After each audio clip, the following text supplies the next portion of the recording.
Today's presentation is on facility security.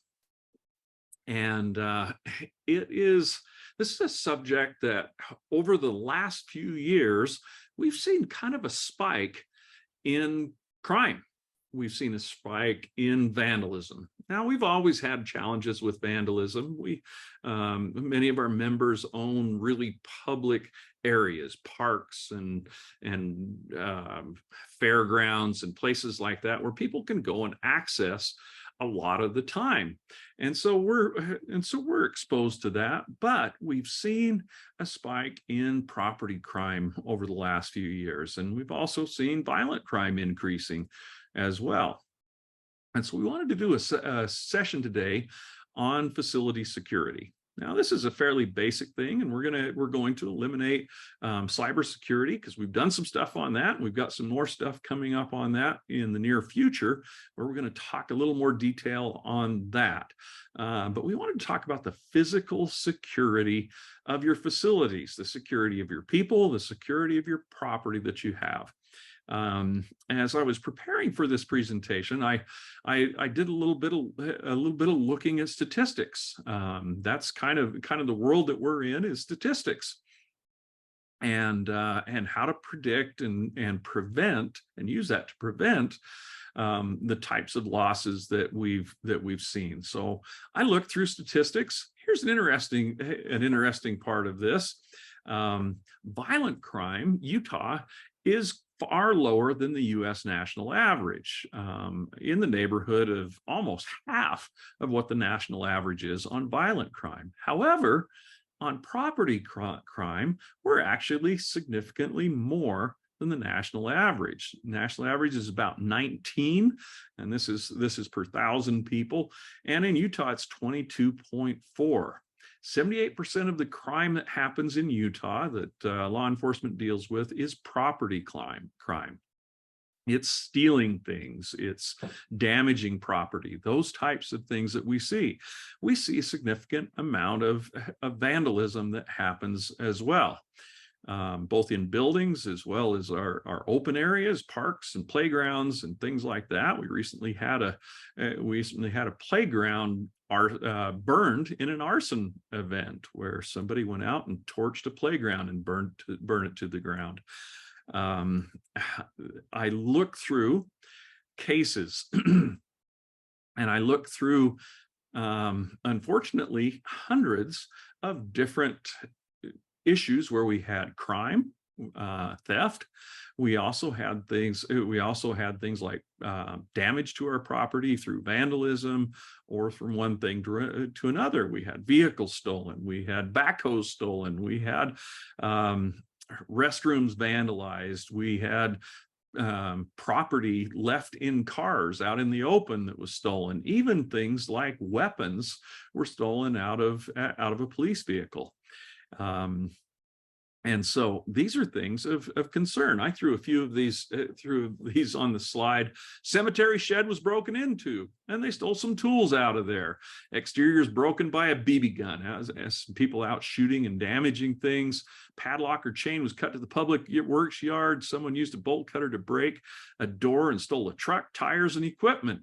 Vandalism occurred at town hall, ball field, park, cemetery, pickleball courts, including cutting down trees, vandalizing irrigation, and throwing oil and animal urine and feces on the courts. Wow, somebody had a rough weekend.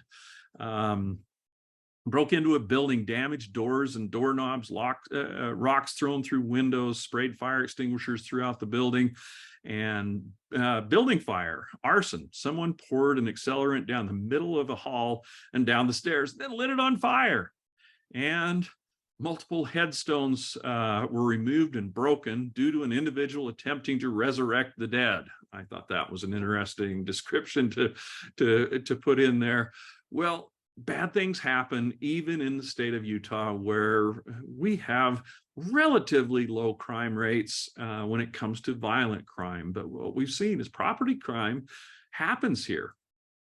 And it's a challenge that we need to tackle directly.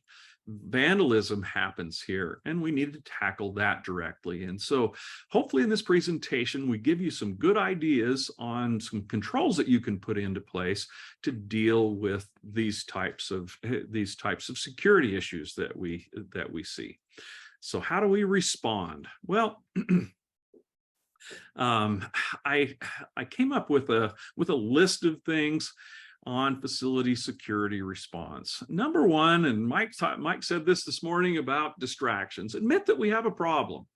I think a lot of times we say, hey, you know what, we live in Happy Valley, we live in this happy state, and bad things don't happen here. And I'm no exception to that. I live in a rural community where very rarely are there criminal things that happen. People are very trusting, and they leave their doors unlocked and leave their keys in their cars and all of that. And in my mind, I think that's a great utopian thing. But I think it's also sticking our head in the sand and not realizing that, hey, this stuff happens, and we have an obligation to prepare for it. So admit that it will happen. Then let's look and identify our risks. What are the challenges that we have?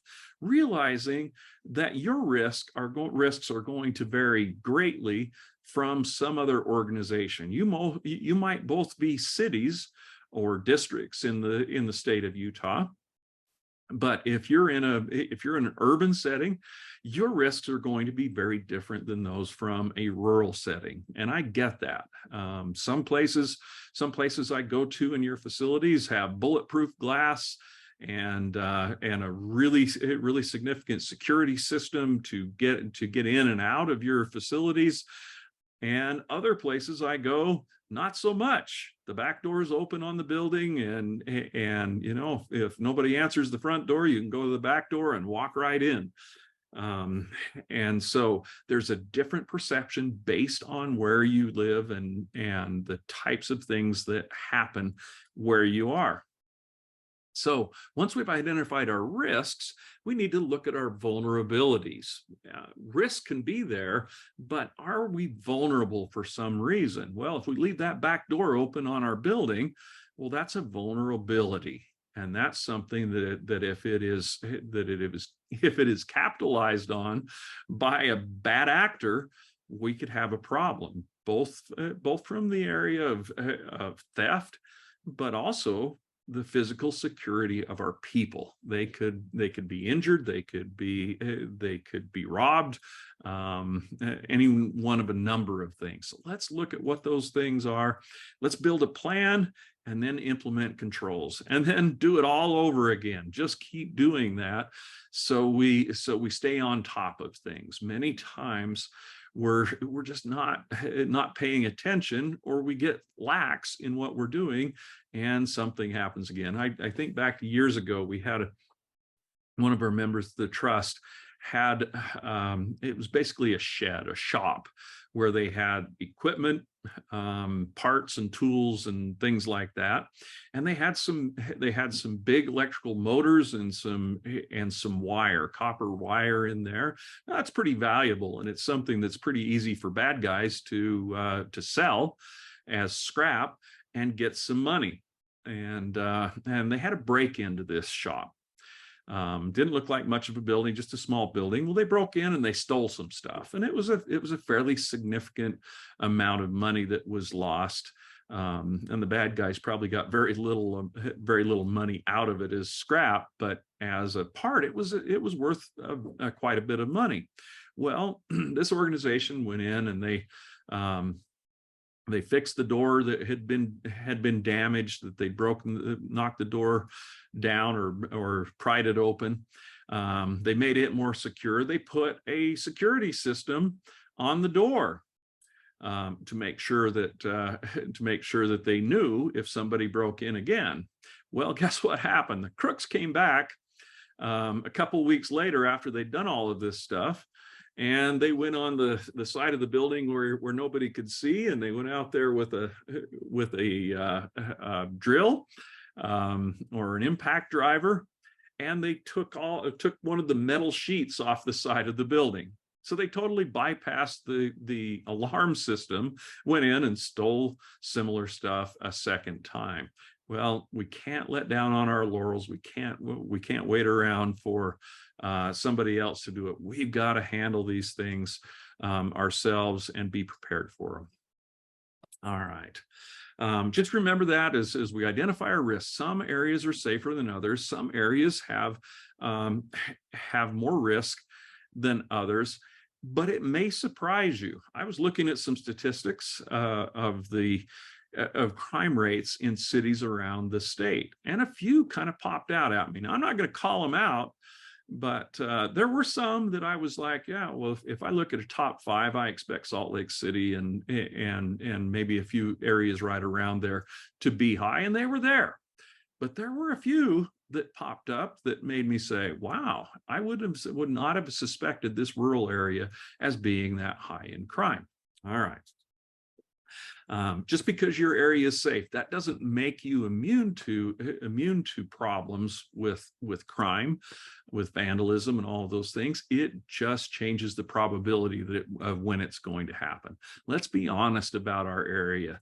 Do we have a higher risk? If we do, well, our controls may need to be stronger as well.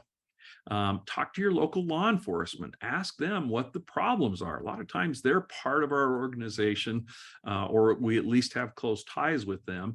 Talk to law enforcement and say, what type of crimes do we see in our community, and how do we best prepare for that, and how can we coordinate with you as a law enforcement organization to prevent those things? All right. When we look at those vulnerabilities, where are we open to a hit? That back door being open is a vulnerability in our system. There's a lock on it, but it's left open, and so it's a problem. And what is the potential loss? What's the likelihood that's going to happen, and how big a loss could happen from that? And then let's dive in and prioritize those things. Have a good friend, he's since passed on, who used to do loss control work for an auto dealership, and his job was to go and steal cars from dealerships. Sounded like a pretty fun job. He had a get out of jail free card that was from the organization that said, hey, if this guy gets caught stealing cars, he's actually from our loss control, and he's okay. But he would go, this was a large dealership that had places all over the country, and he would fly into a different city, and he would, ahead of his regularly scheduled visit, like we do, come out and visit you and talk about loss prevention. He would go out a couple of days ahead, and he would go out to the dealerships, and he would find where their keyboard was. Where did they keep the keys for all of the cars? And he would nonchalantly steal some keys, and then he would go back after the dealership was closed and drive away with the cars. And when he'd go in for his regularly scheduled visit with the dealership, he'd say, how is your key control going here? Have you got any vulnerabilities there? And they'd say, oh no, we have that all under control. And they describe all of these things that they'd had set up to control their keys. And then my friend would reach in his pocket and he'd pull out a handful of keys and set them on the desk of the manager and say, well, your cars are over at the Holiday Inn if you want to go get them back. And they would kind of have egg on their face as they were doing that. What is our vulnerability? Is there that one thing that's going to cause us that big loss, or put our people at risk? Prioritize that. Let's work on those things first. Facility security plan. You guys are like, we always have to talk about a plan. Well, it doesn't have to be anything intricate and 100 pages. It just needs to be, what are our vulnerabilities? What are our risks to our operation? And what are the controls that we need to put in place? And how do we ensure that those work? And how do we ensure that they continue to work over time? We want to identify who's responsible for what. Is there something that we need to go out and verify that the lights all work around our facility, so we don't have dark spots in our parking lot for people that are going home after hours or coming into work early in the morning? Who's responsible for that? Who's responsible for fixing problems when they happen? And then training staff. How do we avoid these problems? And what are the controls that we have to have in place? Do we keep, how do we help our people understand that opening the door, you key yourself in, and there's somebody standing there by the door, and you open the door and let them in, just being a nice person, may be allowing that wolf into the sheep herd. All right, well, so let's talk about controls. A lot of these things are pretty simple. They're things that that you can do every day and on a regular basis to help prevent this type of facility intrusion, help prevent crime and those types of things. So as we go through these controls, just remember, a lot of this is pretty simple stuff, but let's formalize it. Let's make sure that we're doing it and everybody understands this is what we do and why we do it. All right, talk about vandalism for just a minute. Vandalism happens. A lot of times it's in our areas that are public spaces, parks and arenas and fairgrounds and places like that, where people are just allowed to be there. We encourage them to be there. And sometimes they're on their own, and they tend to cause problems because of time on their hands. Here's my answer on vandalism. Number one, tackle it head on. We need to be serious about this. As I walk around your facilities around the state, I'll go to some places where we see a lot of vandalism, tagging, right? People have been out spraying graffiti on playgrounds and other things. Let's tackle it now. And that leads me to a point, and this is social scientists worked on this, and this was the broken windows theory.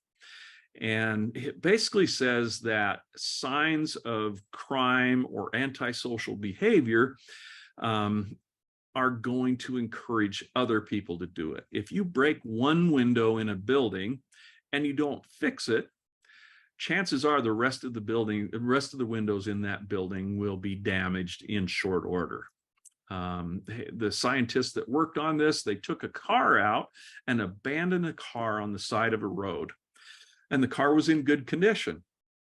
And the car sat there, and nobody stole anything out of it. They didn't steal the car or anything like that for a time. And so they went out and they broke a window out of the car. And in short order, that car was damaged. The tires were all stolen, and it was trashed in not much time. So the theory is that if we will prevent those signs of damage, prevent those signs of crime and all of those things, take care of those as soon as they happen, the chances that we have more happen will go down. So if somebody tags the playground or the restroom at the park, get out there the very next day and clean it up or paint over it or whatever it is. These folks that are taggers and doing this type of vandalism, it's kind of like a dog peeing on their territory, right? They're out there marking their territory to show just how cool they are. But if they come along after that and it's gone, well, all that work that they went to do that was for nothing. And so fix the problems, take action immediately. There are a few examples here in the state on skate parks. I always recommend that if you have a skate park or other facilities, have some way to lock it up, whether that's a physical fence or some other way to lock it up. That's an important thing to help us be prepared. So if there's a problem out at the skate park, somebody tags it, they damage things, they light fires or leave a lot of trash or whatever, then it gives us an opportunity to close the gate and put a sign up that says, hey, because of damage, vandalism, the skate park's going to be closed for a time. And if you don't patrol your own, you won't have access to this facility. And the positive side of doing that, we've seen that community really come together and patrol their own. And if somebody starts doing something that would damage that or whatever it may be, the group tends to pile on them and say, knock it off. We like these facilities and we want them kept up. So take a couple of these theories, that broken windows theories, dive into it. The way to deal with vandalism is immediately handle it. Don't leave those broken windows out there for people to look at. Okay. Let's talk about access points. When we talk controls, we got to identify what are those critical places, entrances into our buildings, gates where we get into our yards and places like that. Front doors are important, but I think the back door is probably more important than the front door, just given my experience. Many times we leave that back door open in case somebody forgets their key. That's a vulnerability that we're allowing to happen. And also think about how could people get into our building? Basements, upper levels, roofs are a really common area where thieves will get into buildings. So when we think about that, keep that roof hatch locked. I've seen in many facilities where that roof hatch is left open because of ventilation. They have a boiler up there or something like that, and so they leave that open, or they don't put a lock on it. That roof hatch needs to be locked. That's how many times people get into buildings. Think about how they could get onto the roof. Do we make it easy for them? We park a big truck next to the building, or we leave some ladders out where they can use our own tools to break into our building. And think about those other places like our shops and garages and outbuildings that are there. And this is not just for crime prevention or vandalism prevention. It's also because of attractive nuisance.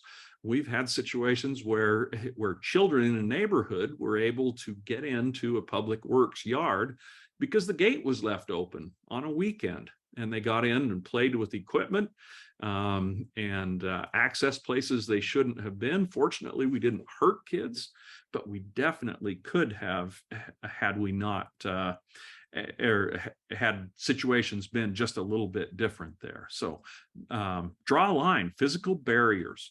Look at what our vulnerabilities are and decide, is this a place where we need a fence?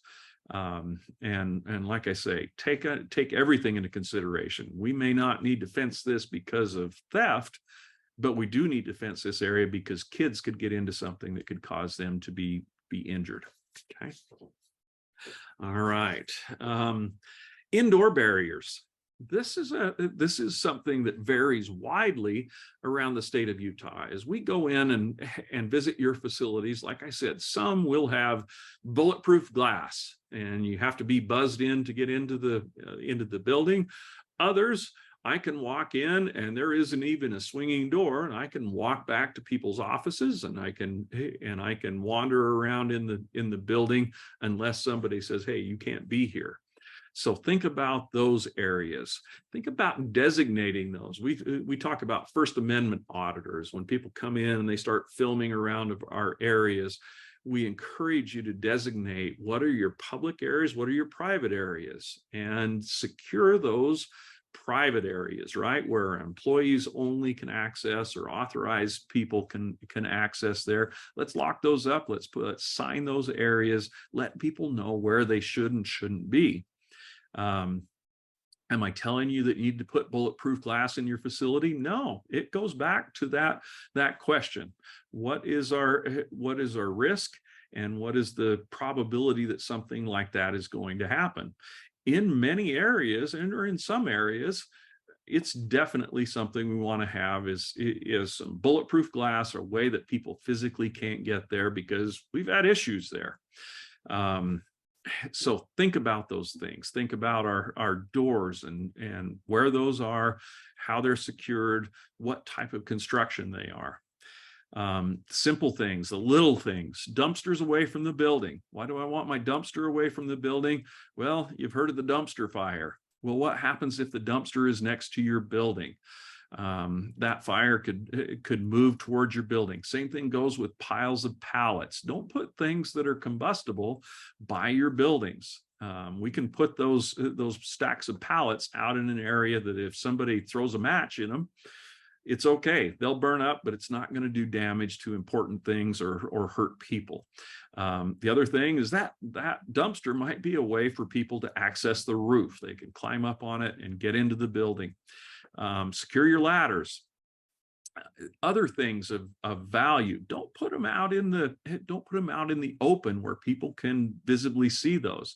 I've seen areas where a public workshop would have gas chlorine cylinders out there. Well, now the average crook's not going to be looking for that, but a terrorist is. A chlorine cylinder is something that you could hurt a lot of people. Now, probability of those things happen may be lower, but let's not make it easy for the bad guys to do bad things.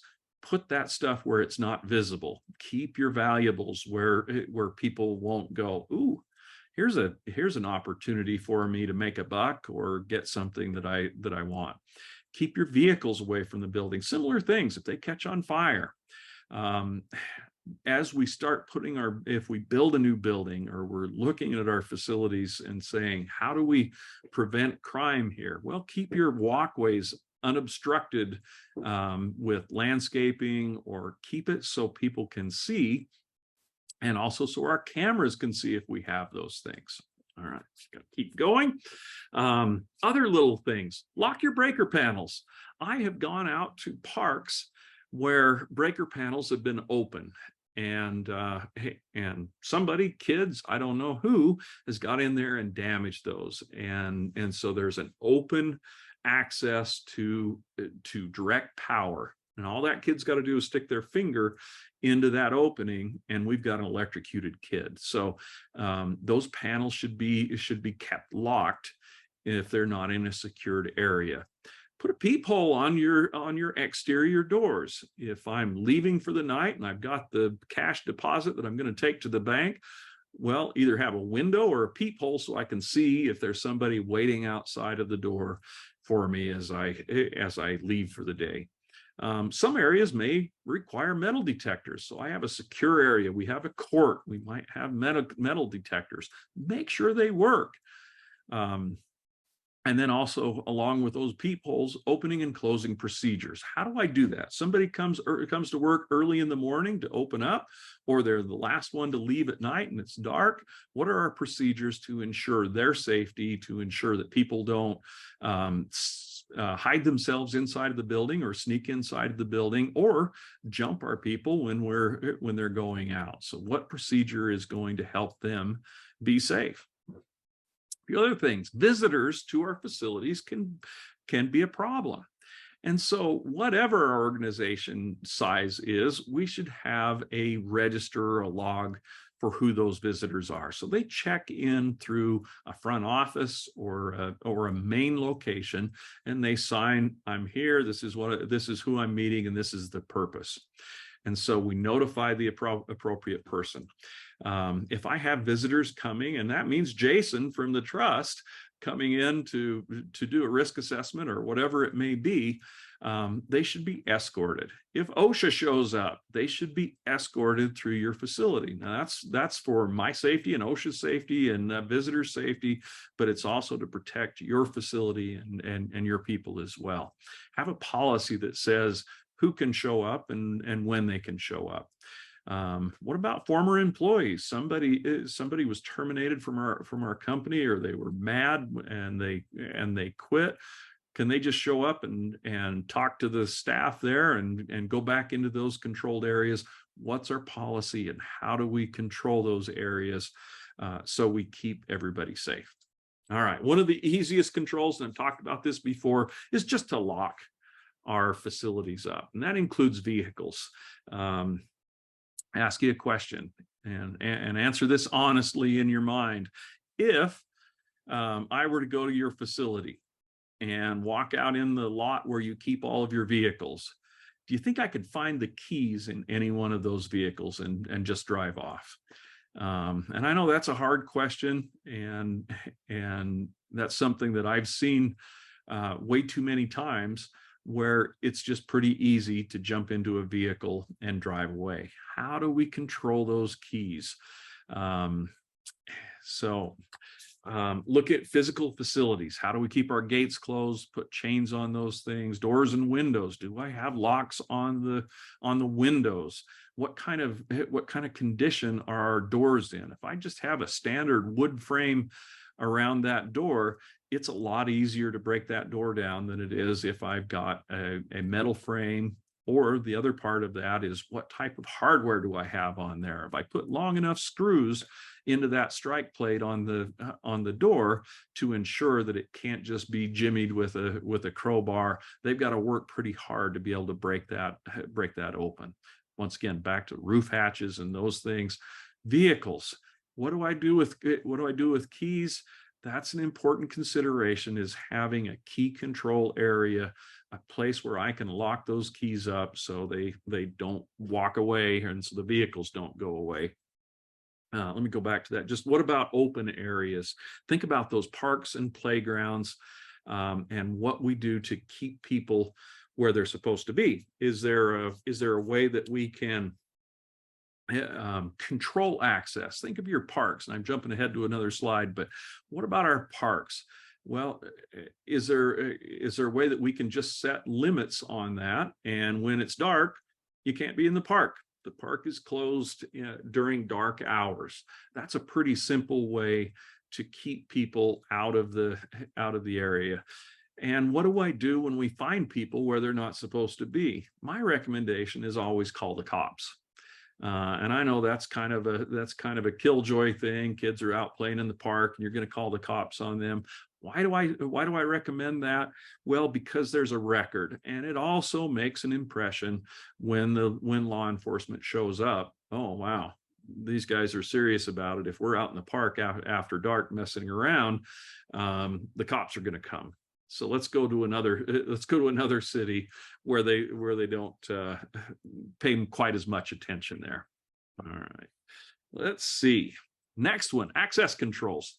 So there's a real continuum that we have. Keys are a problem. Keys work, but we have the problem with what happens when somebody quits their job or they lose their key, but they maybe still have it. So keys are a challenge, and so we have to regularly rekey locks to ensure that we don't have too much access. Who has the keys? Do we have a system that we can tell who has all of those keys, and we can go and get those back if we need those?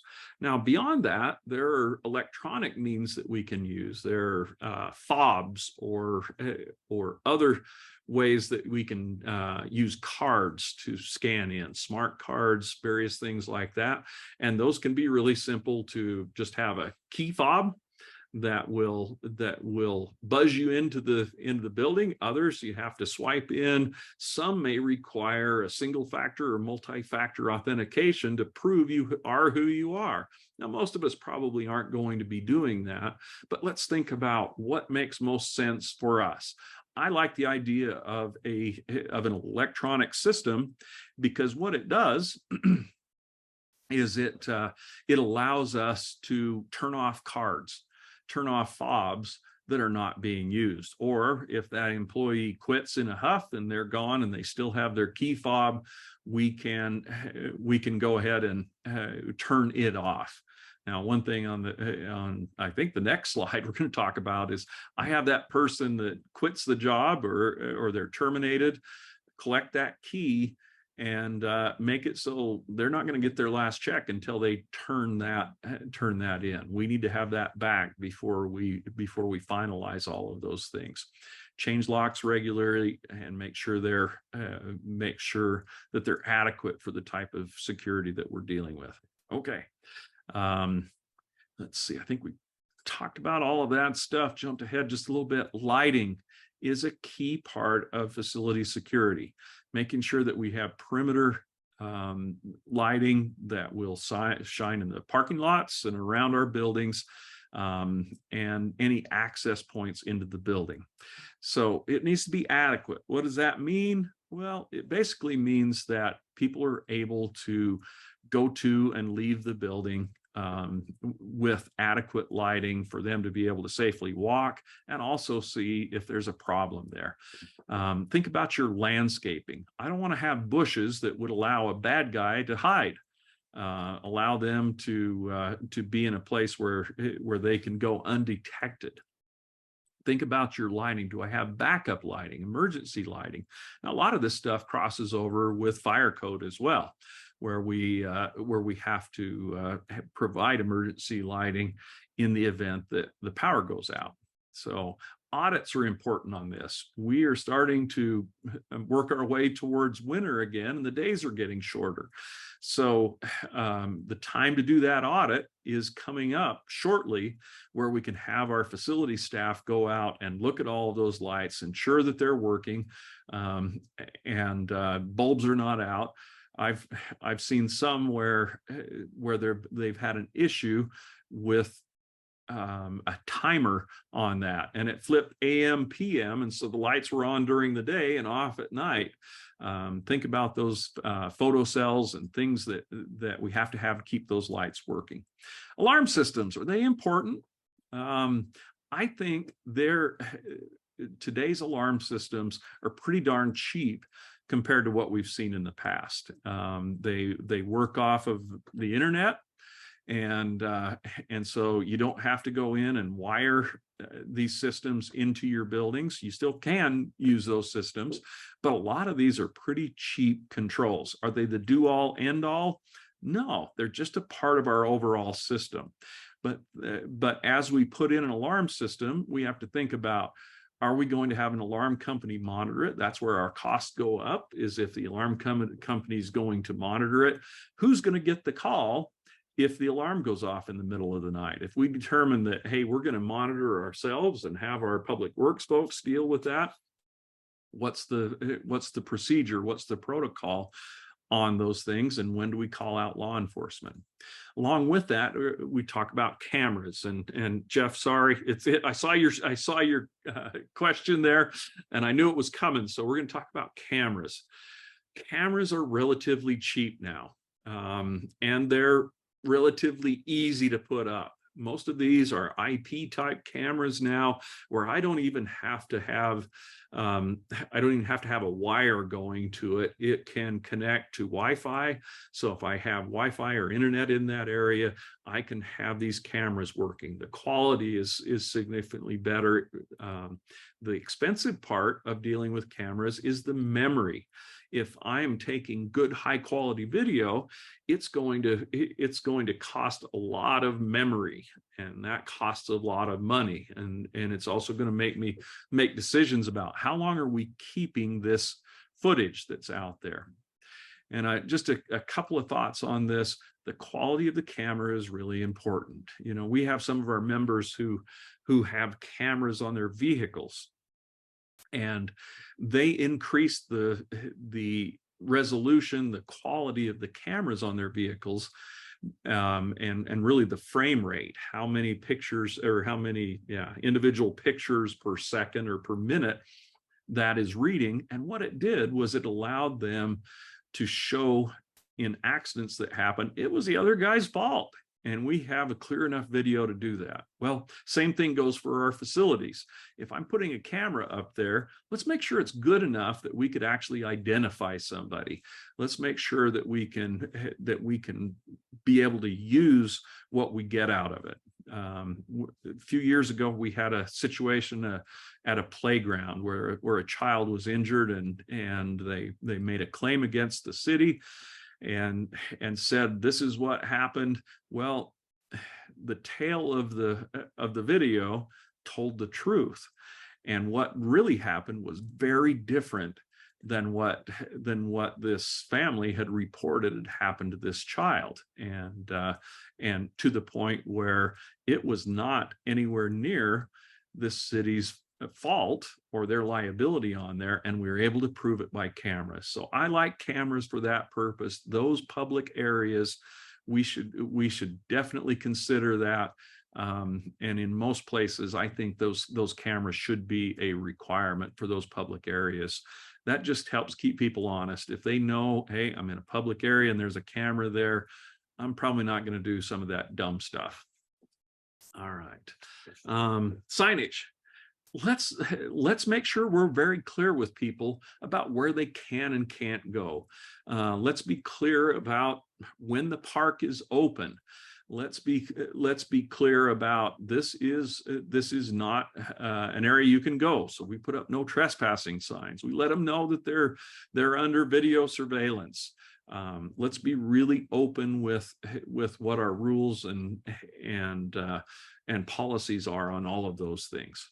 Sometimes the reception desk is the main focal point of where we're interacting with the public. And sometimes we have some people that are disgruntled or mad about one thing or another, their water bill or whatever it may be. How do we protect our people there? Now, if we got bulletproof glass, that's one way to do it. But for many of you out there, that's not really how we're set up, and maybe not much of an option there. So what do we do if somebody comes in and they're angry? How do we ensure that people can let somebody else know that they need help? Some places will use a panic button. Push a button and let people know that something is going wrong, that I need help. Other ways you can do it are have a code word. If I say this word, hippopotamus or whatever it may be, that lets somebody else in the office know, uh-oh, we've got a problem here and I need some backup. Look at things like packages. What's coming in. If things look suspicious, treat it as a suspicious package. Let's keep ourselves safe by doing that. All right, I gotta go. Keep things out of sight. If you got valuables, keep them out of sight. And this is indoors. Keep those away from windows, and in your vehicles. Keep stuff locked up and where it can't be seen, and really just make it a point to not leave valuables in your equipment or in your vehicles, because those are easy marks for thieves to get to. Control your cash. We want to secure that cash. Now, we talk about safes and things like that. Unfortunately, we've had multiple occasions where thieves have broken into one of your buildings and walked off with the safe. So if we're going to buy a safe, make it one that's not easy to pick up and walk away with. Let's make sure that it is secured to the ground or a wall or whatever it may be, so it's hard to get away with. One of the easiest ways to prevent these types of thefts is to just not deal in cash.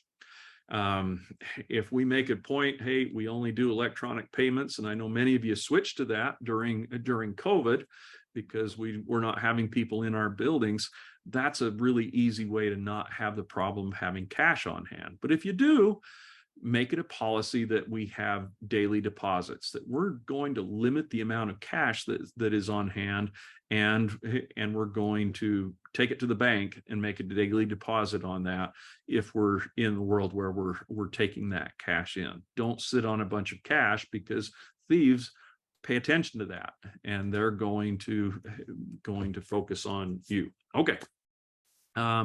Documents. There are valuables out there that may not have dollar signs on those things. These could be things like records of personal information, where people could get that information and steal somebody's identity, steal their credit card number, whatever. think about those things. Let's not have that type of information out on our desk. Let's keep all that information secure and out of eyes, so people can't see what's coming at us. All right. Cyber, like I said, we're going to have some more stuff coming on that, as well as we have some on our YouTube channel as well. Train your staff. Everybody needs to know these things, and you know, you can share this webinar with them. It'll go up on the YouTube channel soon, but they should know what your procedures are, how to protect themselves, what happens if there's a threat in our organization, what's our policy, and all of these things. All right. Once again, teach them to have a plan, and what are the code words, the alert signals, those types of things that we may use. What if there's a threat? We have a couple of webinars on our YouTube channel on emergency action plans, you know, building that facility diagrams. How do we exit the building? Where do we go if this happens? What if it's an active shooter? We also have a workplace violence prevention webinar out there, as well as there's tons of stuff out there to help prepare our people for violent threats in our workplace. And like I just talked about, our facility diagrams, all of those things. Another webinar we have is on situational awareness, keeping ourselves aware of what the hazards are around our operations, and so that's where we can avoid a lot of problems. Hey, there's a guy hanging out outside the building, and it's getting dark and it's almost quitting time, and I'm the last person here. Who's that guy out in the parking lot? Well, I may call up the PD or some other escort, some buddy system to go along with me, just so we cover that. Cover that potential risk that may be. It may be Mike or Jason sitting out in their car typing on their computer, and they're the creepy guy that's in the parking lot, and that's absolutely fine. Law enforcement will come along and have a chat and say, hey, what are you guys up to? Oh, sorry, just doing my email here, and computer's on my lap, and the cop will be, okay, no problem, move along, buddy. and then we'll be able to safely get people out of the building. Keep your eyes open. If you see something, say something. And I've gone longer than I'd anticipated on this. I think this is an important subject. I think the most important thing that maybe you take away from this is that we have it starts a conversation, and we say, what about our facilities? What makes sense? What are our risks? What are our vulnerabilities? And what do we do to fix those things? And get it on a list. Get that, whether it's a safety committee or an executive committee. Let's work towards our facility security, because unfortunately, the number of these incidents that happen, it goes up every year. And so we want to be prepared, and so we can have an answer to whatever problem hits us. All right. That's what I have. If you have questions or comments, please type those into the chat box and we'll answer those now. Mike, what did I forget? Nice job. That's a lot of stuff to cover. But I think it's, like you're saying, it's just super, super important. For sure. All right. I'm seeing the one question on there about security cameras. Security cameras, that's all that I saw. All right. Well, I'm happy to answer any questions. When we send out an email that says that the video is posted up on YouTube, we will. I'll also send out a couple of checklists that you can use, security checklists that I hope you'll find beneficial as well. We'll send that to everybody that signed up. Folks, thanks so much for your time and attention here. Please let us know if you have questions, and we'd love to discuss these issues with you. Go out and have a safe day.